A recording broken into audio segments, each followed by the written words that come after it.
Gorbachev and the Last Days of the Soviet Union.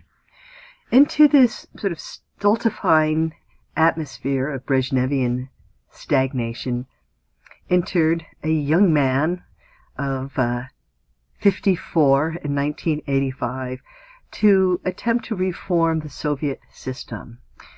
Mikhail Gorbachev was born in 1931, and he represents a new generation, and a generation that came of age after many of the great sacrifices and hardships that the previous generation endured.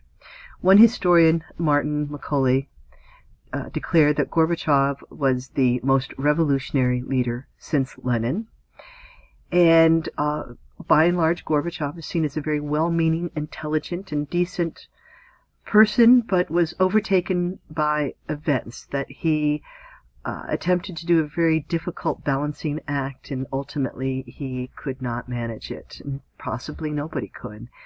What I think is important about Gorbachev also is that this sort of common understanding of his decency, that he was a decent person, and that his role in this period made a difference of what happened.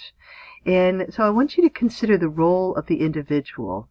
What used to be sort of the standard political narrative of great men in history, that it was the work of great men that shaped history through these great events. Well, certainly Gorbachev did not do this alone, as we will see. There were many, many people that helped push forward these new ideas. But we also want to consider what is the role of Gorbachev when in 1985 he begins to try to reform the ailing Soviet structure and its stagnation.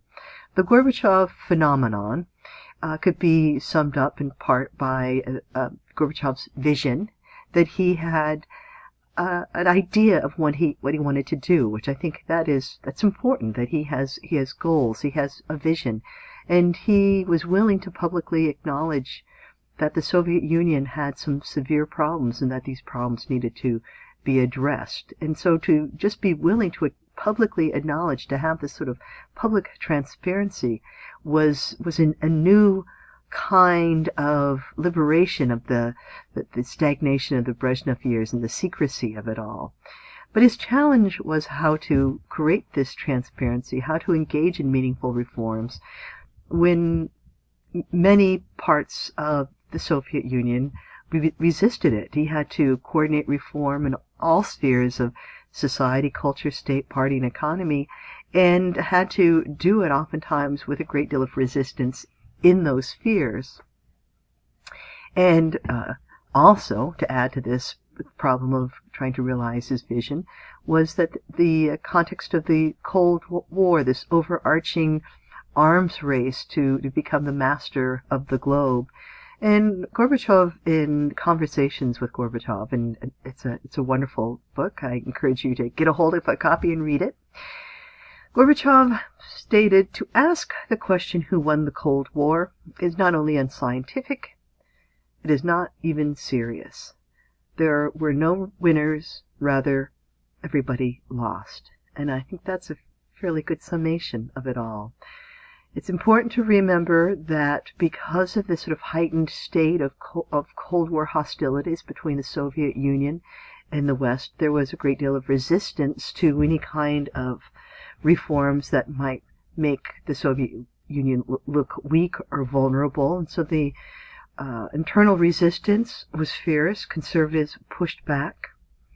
I think the words by Leon Aaron in the article, "Everything you think you know about the collapse of the Soviet Union is wrong," raises the really sort of interesting question about Gorbachev's vision and his ideas when he states the core of Gorbachev's enterprise was undeniably idealistic. He wanted to build a more moral Soviet Union. I think that's an interesting stress on the moral nature of Gorbachev's vision, but I think that Gorbachev would argue that it wasn't idealistic, but it was, in actuality, a very pragmatic idea. Well, the initial steps in 1985 did give a sense that there was forward movement. The first task for Gorbachev, once he was selected as the General Secretary in March 1985, was clean house, standard operating procedure, get rid of your opponents, bring in your allies, and he sought to do this. And so he's replacing the Brezhnev generation with reformers. And on one hand, this is not a difficult process because there's so much widespread corruption. The old Brezhnev guard was a pension age that it was fairly easy to sort of just replace the old codgers, put them on pension, and bring in new, younger men. For example, December 1985, Boris Yeltsin replaces Viktor Grishin as the Moscow party leader. And Grishin is one of these old guards who was 71 and ready for a pension and was notoriously corrupt. He was also seen as a possible rival for the position of General Secretary and had been a strong supporter of Chernenko. But Yeltsin dons the mantle of the reformer and begins to sort of create his new identity, his new story of a hero of liberalism as he begins to clean up Moscow corruption, and also he became a candidate for Politburo membership. There were fundamental reforms initiated, but corruption was constant, pushback was constant. I think one of the many lessons of Chernobyl of April 26, 1986 was just a Soviet lack of transparency firmly in place made it hard to get the right information, the right communication, and generally trying to figure out what would be the best way to handle a problem. And for many people, change was not happening quickly enough, and for others, it was happening too fast. For dissidents who have been around the Soviet Union as long as there was the Soviet Union saw this possible movement of reform and transparency in positive ways, but also were hesitant and suspicious of the Soviet Union being actually able to reform itself. Dissidents varied, a wide range of them, of national dissidents, of religious dissidents, scientific dissidents. And many of these intellectuals, they kept a low profile and tried to avoid police surveillance. Some of them immigrated, others were in exile, and some were sent to psychiatric institutions because they were seen as mentally unstable due to their un-Soviet views. One of my heroes, Andrei Sakharov, I think summed up very well the central view of the dissident movement in the Soviet Union, and that was about human rights and the necessity of human rights and decency and the respect for laws. When he said, quote, "If we accept human rights violations as just their way of doing things, then we are all guilty." And so the dissidents attempted and saw this new era as a way to bring attention to the violation of laws and human rights and to push for human decency and respect. Human rights was a central issue of Andrei Sakharov, and when Gorbachev comes to power, then many of these dissidents are able to be have a voice again, and they're resurfacing as a sort of this moral symbol of a liberal, progressive Soviet world. So one of these examples of the limits, though, of having a voice and what can be said in the early years of Gorbachev's reform was Chernobyl. And Chernobyl is often sort of seen as ground zero of the early years of Gorbachev's reforms, and showing that the center cannot hold, which is a line from Yeats' The Second Coming, a wonderful poem written in 1919. Well, Chernobyl as ground zero. How to make sense of Chernobyl? There's many wonderful available sources, and I've listed some of them here. Some of them you have assigned to read. One of them is a video that is no longer available, which is unfortunate. There's also a wonderful novel by Martin Cruz Smith of Wolves Eat Dogs. So there's lots of videos also online.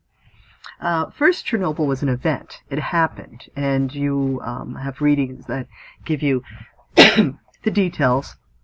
But essentially, you want to remember, of course, the context of this Cold War and cover-ups and secrecies and jobs and energy. And essentially, in this larger context, a routine experiment goes wrong. It's a human mistake. In burning reactor 4, Chernobyl 4, its lid blows up, its core is destroyed, it pollutes around 80,000 square miles and is seen as giving the radiation of equivalent of 400 Hiroshimas. And how to respond to some event like this when the unimaginable happens. Well, the first responders, and I think that this is something everybody agreed, they've responded with great courage and heroism, that they were inadequately prepared in terms of the kinds of protections necessary in trying to put out a fire like this. And many of them died. You can see in the center the roof blown off of Reactor 4, and so a memorial was built to the liquidators, those men that went in to try to put out the fire. Also, the initial responses, well, Sweden was the first one to sort of ask what is going on, because the radioactive fallout alarms triggered, and the Politburo, of course, doesn't want to confess to what's going on. Gorbachev remained silent for 18 days, and this is an event that really shows that not only is the Soviet Union in isolation, but the Politburo is in isolation from society. And the Politburo, in fact, had the May Day parade go on May 1st, and the health minister told the public to just wash their hair and shut the windows. And the Politburo tried to claim that the reason this was done was that suffering the degree of radiation was better than having the kind of panic that they were afraid would ensue. The model company town, Pripyat, was temporarily evacuated, which means that it's always been evacuated, never to return, which was 2 miles from the site, population 50,000, and now a tourist destination. About 300,000 people were evacuated, and an 800 square mile exclusion zone of alienation, was established. The fallout of this was a sort of a national awakening that the Soviet Union had just told too many lies, and even when there was this sort of suggestion that there would be greater transparency, these events belied that promise, and showed that the state was just unwilling to deal with the scope of a disaster, unable to deal with it. In part, also, I think the great tragedy was that a generation of children's immune systems were compromised, and that the high rates of children dealing with the after effects of radiation was seen as one of these sort of horrific things. Your generation does not do this to the next generation. The reactor was ultimately encased in sarcophagus, but it's leaking and considered to be a question of safety. Chernobyl is a warning. In the 2005 United Nations report, it stated that there are approximately 4,000 long-term cancer deaths and long-term contamination with hot regions, that ingesting food is the pathway to radiation poisoning, and people continue to drink the milk and eat the mushrooms and meat and berries in this area. And so it raises the question of how safe is atomic energy? Particularly when a dead zone is created, and shows the sort of possible ecological damage that it can create. There's debates on whether or not Chernobyl then created a wildlife haven. So there's the debate between those that see the deformed animals versus the thriving populations. But for people, it is pretty obvious that it's not a good thing. High rates of cancer, birth defects, reduced lifespan made it not in any way a positive experience. This is the 1996 Chernobyl radiation map. We'll continue this next.